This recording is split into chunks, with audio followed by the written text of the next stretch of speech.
You ever have one of those moments where everything just freezes, like literally stops, and the world holds its breath? That happened to me one summer afternoon, high up on a mountain inside a cable car, dangling over a cliff. And no, it wasn't some weird accident or disaster. It was because of him, Eli, the guy who ran the whole cable car system. And trust me, this story is worth hearing. All right, let me back up a bit. I just gotten into town for a week's vacation at a small mountain resort, the kind of place where your phone barely works and your biggest worry is whether the cafe serves good coffee. I wasn't expecting much, honestly. Just some peace and quiet, maybe a hike or two. The resort was known mostly for its hiking trails and that cable car ride that takes you from the base all the way to the summit. I thought it would be a chill way to see the view without breaking a sweat. So on my second day, I decided to take the cable car up. The ride was supposed to be about 20 minutes, and I figured I'd get some cool photos, maybe snap a few selfies with the mountain backdrop, and head back down in time for dinner. What I didn't expect was to meet Eli, the guy who operated the cable car.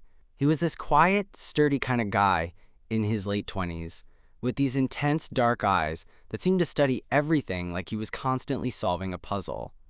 When I first spotted him working in the little cabin at the top station, I thought he was just some employee. Then, during the ride up, when the car slowed near the halfway point, the voice crackled over the intercom. "This is Eli, running the line today. Hope you're enjoying the ride." His tone was calm, almost hypnotic. I'd never really thought much about the people behind the scenes at places like this. Usually, you just see the ride, the view, and the tourists snapping pictures. But Eli was different. When the cable car reached the summit, he stepped in to give a quick safety briefing, then chatted with me for a minute while we waited for the next group to board.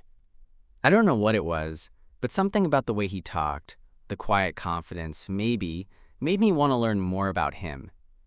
Then, just as I was about to step back onto the cable car to head down, Eli surprised me.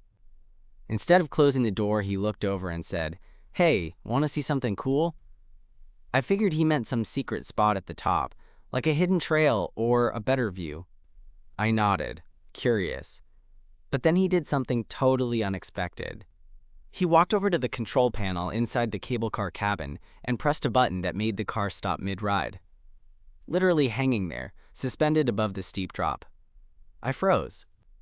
The other passengers started murmuring, but Eli just smiled at me and said, "Don't worry, it's safe. Just wanted to show you something." That's when I realized this was no ordinary cable car ride anymore. And that Eli wasn't just the guy running it. He was the reason the whole thing suddenly felt like something else entirely. I had no idea that stalled cable car would be where everything changed. I could feel the car gently swaying, like it was breathing in the thin mountain air. The rest of the passengers were definitely uneasy. Someone muttered about being scared of heights. Another pulled out their phone to check for signal, probably hoping to call for help. But Eli's calm vibe was contagious, and honestly, I was way more curious than scared. "So what's the big secret?" I asked, trying to sound casual but failing, because I was actually really intrigued. Eli gave me this half smile that made his eyes crinkle just a little. "See that ridge over there?" He nodded toward a part of the mountain trail that curved sharply around a rocky outcrop. "Most people don't catch the sunset from that angle because the car usually keeps moving. But if we stop here for a few minutes, you get this crazy view. The valley lights up like it's on fire. It's my favorite part of the day, every day." I glanced out the window and, sure enough, the sun was dipping just low enough to paint the clouds and trees a soft orange glow. It was stunning, and suddenly it felt like the whole world had quieted down just for us. "I come up here every evening," Eli said, his voice dropping a little like he was sharing a secret. "Running the cable car is not just a job. It's the only time I get to be alone with this view." I nodded, feeling this weird little tug in my chest. He looked like the kind of guy who never really fit into the usual crowd.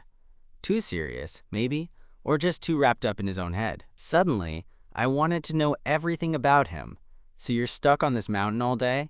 I asked, leaning a little closer, trying to catch some of that warmth in his tone. He laughed softly, and it was low and kind of unexpected. "Yeah, pretty much. But honestly, I like it. People come and go, but this view, it's steady. And sometimes When I'm lucky, I get to meet someone interesting. I blinked, caught off guard by that. Interesting, huh? I teased. You mean me?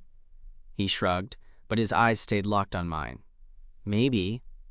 The rest of the ride was silent for a while, but it felt like something had shifted. I wasn't just on a touristy cable car anymore. I was sharing this quiet, suspended moment with someone who saw the mountain the way I was starting to see him, a little rugged, a little mysterious, and definitely unforgettable. Then, out of nowhere, Eli asked, "You ever think about leaving? Like just packing up and moving somewhere new?" I was surprised by the question. Sometimes, I admitted. I mean, I moved here for a week because I needed a break from the city. But leave for good?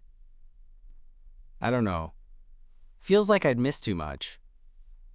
Yeah, Eli said, staring out the window again. I've thought about it too. But it's hard when the place you're supposed to leave is the only one that feels like home. You get tied up in routine, in expectations. Sometimes I wonder what it'd be like to hit pause. His words hit closer than I expected. I'd spent years running in circles, trying to figure out what I wanted, who I wanted to be. And here was Eli, stuck in his own kind of routine but dreaming of something else. Before I could say anything else, the car jolted slightly. Eli reached over and flipped a switch, and the cable car started moving again, slowly at first, then picking up speed as it descended the rest of the way down the mountain. But instead of feeling disappointed, I was buzzing. That little break, that moment of silence and shared views, had changed something inside me. Eli wasn't just a guy running the cable car anymore. He was a person who made the mountain feel less lonely, less like a backdrop. When we reached the bottom, people scrambled to get out, but I lingered. Eli was already packing up his gear in the small control cabin, but he caught my eye and smiled. "Hey," I said, feeling like I had a shot. "Maybe you could show me that sunset spot from the trail sometime? I'd love to see it on foot." He paused, then nodded. "Yeah, I'd like that." I walked away feeling lighter than I had in weeks. I didn't know what would happen next, or if Eli felt the same spark I did, but for the first time in a long time, I was looking forward to finding out. And all because he stopped the cable car mid-ride, just to share a moment with me above the world. The next few days at the resort blurred into one another, but I found myself looking forward to evenings more than anything else. Not because of the quiet or the coffee, but because Eli had invited me to hike up to that sunset spot. It felt like a little secret we shared, like I was no longer just a visitor passing through, but someone who belonged, at least for a little while. The night we went, the air was already cooling off, and the woods smelled like pine and earth after a light rain. Eli led the way without much fanfare, his steps sure and steady, like he'd been doing this 1,000 times before. I was just trying not to trip over roots and rocks, but mostly I was soaking in the way the mountain seemed to wrap itself around us, making the world feel smaller and more intimate. When we reached the ridge, the view took my breath away all over again. The valley stretched out beneath us, the last bits of sunlight turning everything gold and pink. I scanned the horizon, trying to catch every little detail.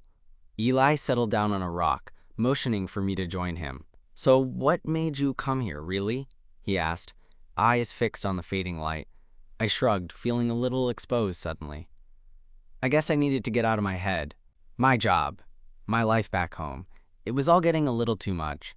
Sometimes you just need to disappear for a bit, you know? He nodded slowly, as if understanding more than I said. I get that. I've been here most of my life.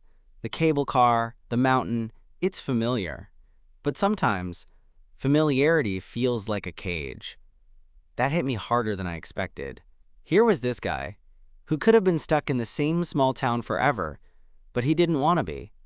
And yet, he stayed, maybe because this mountain was the only place that made sense. I looked over at him, really looked, and noticed the way the light caught the edges of his dark hair, the way his eyes held a quiet vulnerability that wasn't obvious when he was working. For some reason, I felt like this moment was a turning point, not just for me, but for both of us. "Do you ever want to leave?"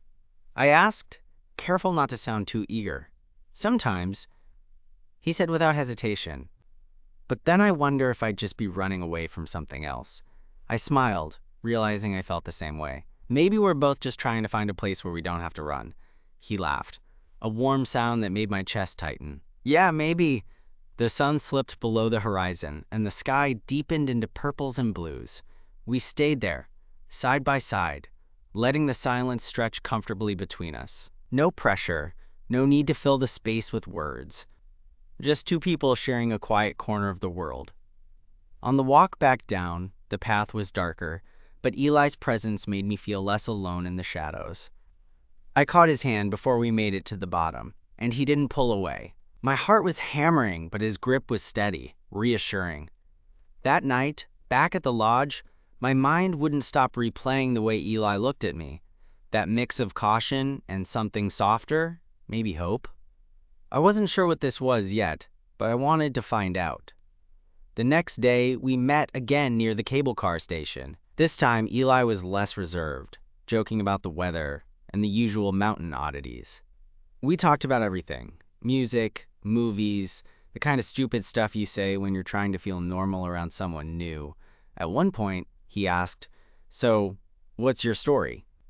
I mean, really, I hesitated. I wasn't used to opening up like that, especially to someone I barely knew. But with Eli, it felt different. Safe. I've been trying to figure out who I am, I guess, I said. Sometimes it feels like I'm living someone else's life, like I'm just ticking boxes instead of actually living.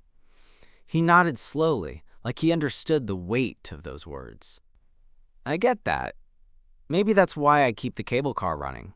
It gives me a reason to wake up every day, even if some days it feels like the same view on repeat.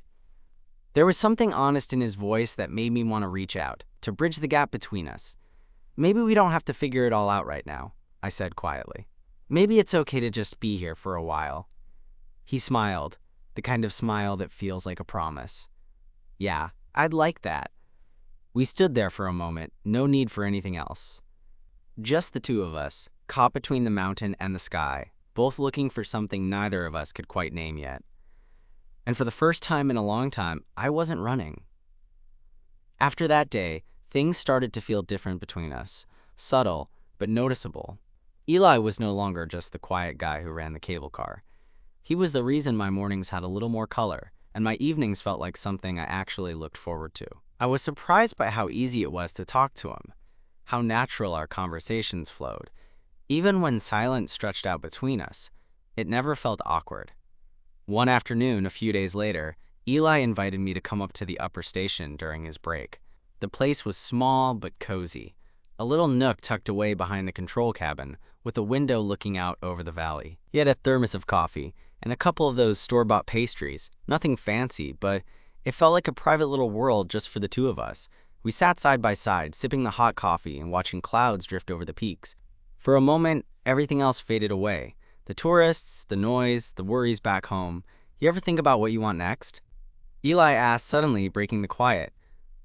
I shrugged, feeling the weight of the question. I used to think I had it all figured out. But now, I'm not so sure. I just want to find a place where I'm not pretending, you know? Eli nodded, his gaze distant. Yeah, I get that. I've been running this cable car for years. And every day feels the same. But when I'm up here, I feel like I'm the only one who really sees the mountain. I looked at him, trying to read the expression on his face. There was something vulnerable there, a flicker of doubt or maybe longing that made my heart squeeze. Do you want more? I pressed gently. He hesitated, then said, I don't know. Sometimes I think I do. But it's scary. Leaving everything behind, stepping into the unknown. I reached out and brushed a stray lock of hair from his forehead, surprising even myself with the tenderness of the gesture. Eli's eyes met mine, wide and steady. Maybe we don't have to figure it all out today, I said softly. Maybe we just take it one moment at a time. He smiled, a little shy, but genuine. Yeah, one moment at a time. That night, I stayed up longer than usual, replaying everything in my head. I wasn't the kind of guy who let himself feel things easily, but Eli was breaking down walls I didn't even realize I'd built.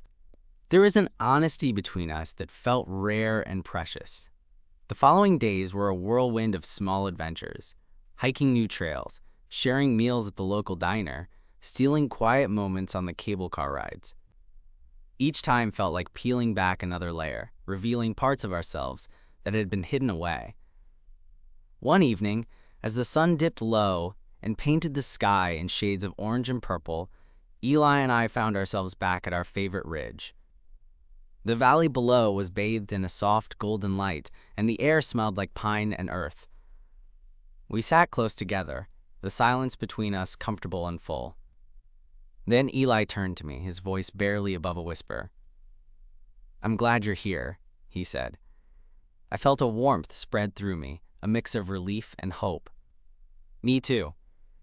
For the first time in a long time, I believed that maybe, just maybe, we could find something real, something worth holding on to, right here, on this mountain, together.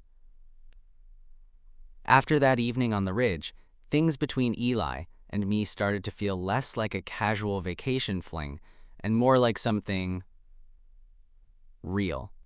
It was subtle at first. The way he'd catch my eye when he thought I wasn't looking, the way our conversations lingered longer into the night at the lodge. But there was this undeniable shift, like we were both inching towards something neither of us was quite ready to name out loud. A couple of days later, I showed up at the cable car station just as Eli was clocking in for the afternoon shift. The summer sun was high, casting sharp shadows on the worn wooden platform, and the air smelled faintly of pine and grease, Eli's kind of work smell. He greeted me with that easy half smile that had become my favorite thing to see. "Hey, ready for another ride?" "Always," I said, and meant it. We climbed into the cable car, this time with fewer tourists, which made it feel like the car was ours alone. As we rose, the world slowly unfolded beneath us. The patchwork forest, the winding trails, the tiny rooftops of the village like scattered toys. Eli leaned against the control panel, eyes focused but relaxed. "You know," he said after a beat, "I don't usually stop the car mid-ride. That was kind of reckless." I laughed. "Yeah, well, it was definitely memorable." He shrugged, a flush creeping onto his cheeks. "I wanted to show you the sunset, but maybe I went too far." "Not at all. It was perfect." There was a pause, the kind that feels like the space between heartbeats when you're holding your breath, waiting for something to happen. "So," Eli said, voice just above a whisper, "what happens after your vacation? Going back to the city?" I swallowed hard. The question was heavier than I expected. "Yeah," I admitted. "I have to. Work, life, all that." His eyes didn't leave mine. "Wish you didn't have to." "Me too," I whispered. The cable car slowed as we approached the summit, but instead of stepping out, I looked at Eli and said, "Want to take a walk? Just for a bit?" He hesitated, then nodded. "Yeah, let's." We stepped onto the rocky path that led toward the observation deck. The mountain air was cooler here, and the sky stretched vast and endless above USA as we walked. Eli talked about his childhood on the mountain, how his parents ran the lodge before he took over the cable car, how he'd spent hours exploring those very trails. His voice softened when he spoke about his family, and I realized how much this place was tied to who he was. I shared some stories, too, about the city, the noise, the endless rush, how sometimes I felt invisible, even surrounded by millions, and how coming here had been a desperate attempt to find a moment of peace. We stopped at the edge of the observation deck, the valley sprawling beneath us like a living painting. Eli turned to me, his expression serious but open. "I don't want this to end when you leave." I felt my chest tighten. "Neither do I." He took a step closer, the cool mountain breeze tugging at his hair. "Maybe we don't have to decide everything right now. Maybe we can just see where this goes." I met his gaze and nodded. "I'd like that." The moment stretched, charged with something fragile and thrilling. Then, as if the mountain itself was holding its breath, Eli reached out and took my hand. It wasn't a grand gesture, no fireworks or declarations. Just two hands finding each other in a place that felt suspended between past and future, between fear and hope. For the first time in a long time, I felt like I wasn't alone. Not really. We stayed there a while longer, watching the clouds drift and the light fade, knowing that whatever came next, this mountain and Eli had changed me in ways I wasn't ready to fully understand, but I was ready to try. The days after that evening felt like walking a tightrope between wanting to savor every moment and the creeping reality that my vacation was ticking down faster than I liked. Eli and I fell into a rhythm, our conversations deepening, each shared silence feeling less like an awkward pause and more like a quiet understanding. But beneath it all, the question hung. What happened after I left? One afternoon, Eli surprised me by suggesting we meet after his shift. The sun was already dipping low when I arrived at the cable car base station. He was waiting by the old wooden bench near the ticket booth, casually leaning back, his dark hair tousled by the breeze. When he saw me, that smile, quiet but genuine, spread across his face.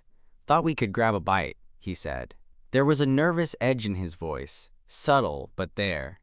We walked to the small diner down the road, a rustic spot with checkered tablecloths and a jukebox in the corner. The place was nearly empty, just the hum of the kitchen and soft murmurs from a couple of locals at the bar. As we settled into a booth, Eli looked at me, eyes searching. "I've been thinking," he began, "about what you said, the part about not wanting to leave things as they are." I nodded, my fingers tracing circles on the table. "Yeah?" He hesitated, then plunged ahead. "What if you didn't have to go back? What if you stayed here, with me?" Those words hit me like a punch to the gut, in the best way possible. The idea of staying wasn't just tempting. It felt like a lifeline. Still, the practical side of me scrambled for answers. My job? My life? "It's all back in the city," I said slowly. "I can't just drop it." Eli leaned forward, eyes intense. "What if you tried? What if you took a chance? I've got a place, a routine. I could show you the ropes, help you find your space here." It was a lot to process. I'd come to the mountain to escape, not to make decisions that could upend everything.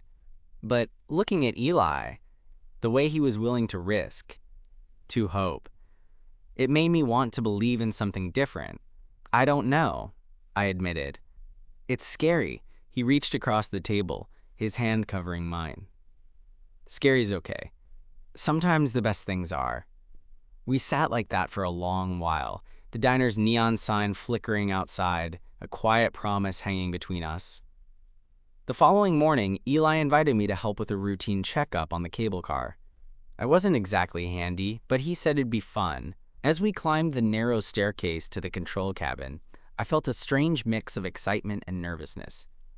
Eli showed me the levers, the gauges, the emergency protocols, the whole behind-the-scenes world that made the ride possible. Watching him work was mesmerizing. Every move was precise, confident. At one point, I fumbled a switch, and the cabin beeped sharply. Eli laughed, a genuine laugh that echoed in the small space. "Don't worry," he said. "You're a natural." I grinned, feeling the weight of his approval like a warm cloak. Later, as we stood outside, the sun casting long shadows down the mountain, Eli turned to me. "See, you're not just passing through. You could be part of this." That phrase, "part of this," it echoed in my mind long after we parted that day. A few nights later, under a blanket of stars, we found ourselves back at our ridge. The mountain was quiet, the world painted in moonlight.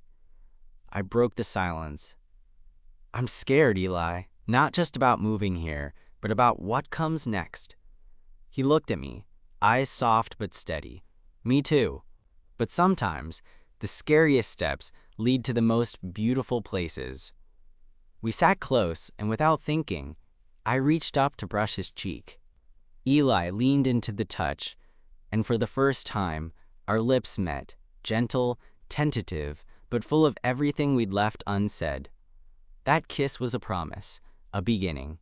Whatever came next, we'd face it together, and for the first time, the future didn't feel so uncertain. That night, after our kiss under the stars, I lay awake in my little cabin at the resort, heart pounding in a way I hadn't felt in years. The mountain was quiet, but inside me, everything was loud. Hope, fear, excitement, all tangled up like some wild knot I wasn't sure how to unravel. Eli's face kept replaying in my mind, the softness in his eyes, how his hand felt warm in mine like it belonged there. The next morning, I woke up earlier than usual, sunlight filtering through the curtains. My week was almost over. I had to decide. Go back to the city, back to the noise and the chaos, or try something I'd never dared before. I found Eli at the base station, already prepping for his morning shift. When he saw me, his smile was slow, genuine, like he'd been waiting for something. "Morning," he said, his voice rough but warm. "Morning," I replied, feeling the weight of the moment. We climbed into the cable car together, the world unfolding beneath us like a secret. At the summit, none of the usual tourists were around, just the mountain and us. Eli turned to me, eyes searching. "So, what are you thinking?" I took a deep breath. "I want to stay. Or at least, I want to try. I don't want to go back to feeling like I'm just floating through life." He smiled, the kind of smile that reaches your soul and makes you believe anything's possible. "I'll help you. We'll figure it out together." The days that followed were a blur of packing, goodbyes, and nervous excitement. I called my boss, explained I was taking an extended leave. I wasn't sure what would come after, but for the first time, uncertainty felt exhilarating rather than terrifying. Eli and I started carving out a life together. He showed me the ropes, literally running the cable car, maintenance, safety checks. I wasn't as skilled as he was, but I threw myself into it, eager to belong. One afternoon, as we were doing a routine inspection, a sudden storm rolled in. Dark clouds blanketed the sky, and the wind picked up fast. Eli's expression tightened as the first fat drops of rain began to fall. "We need to shut it down," he said, voice low but urgent. Together we worked quickly, securing the cable car and shutting off the system. The storm hit hard, rain lashing against the windows as we waited out the worst. Inside the control cabin, the world felt small and safe. Eli reached over, took my hand. "You okay?"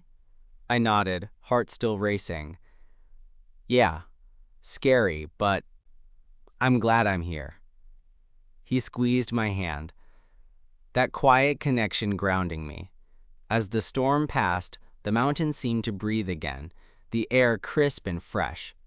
We stepped outside to see a rainbow arching across the valley, a vivid reminder of the beauty after the chaos.